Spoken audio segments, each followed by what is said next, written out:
It's real talk tayo. Kung ikaw ay may trabaho ngayon at bata ka pa,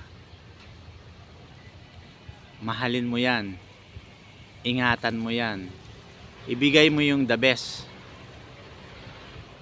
para sa trabaho mo. Dahil mahirap ang walang trabaho.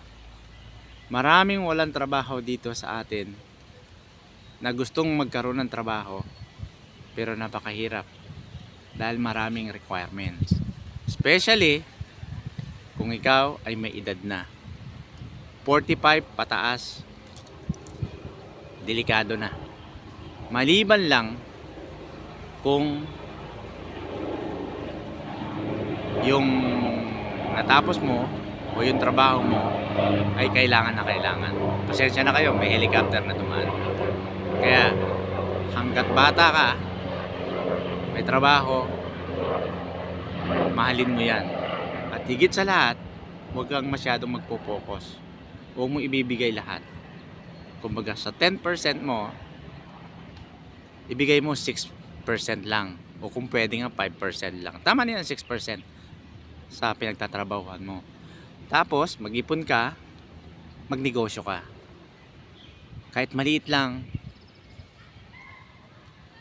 okay lang yan. Dahil nagsisimula naman sa maliit hanggang palaki. 'Di ba? Kumbaga ang sabi nga nila, kung pagbibili ka ng itlog at ilalagay mo sa isang basket, maghihiwalay ka. Wag mong, kumbaga sa madaling salita, wag mong ilalagay lahat sa isang basket yung itlog. Dahil pag nabasag, basag lahat. Yun ang ibig sabihin.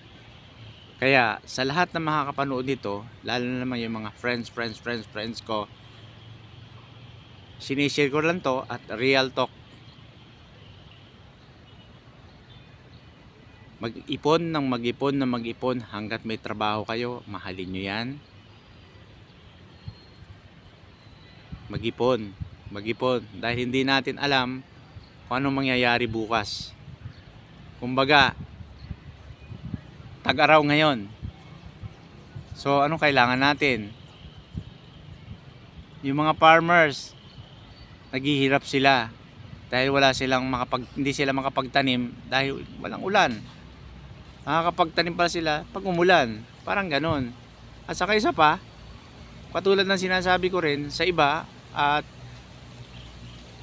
sinishare ko sa kanila, pag umulan, dala ka ng balde, maraming balde. Isahod mo lahat yung balde mo hanggang mapuno. Pag napuno, itabi mo para sa susunod na pag-ulan at nagamit mo na yung iba, meron ka para namang isasahod. Parang ganun. So, real talk lang.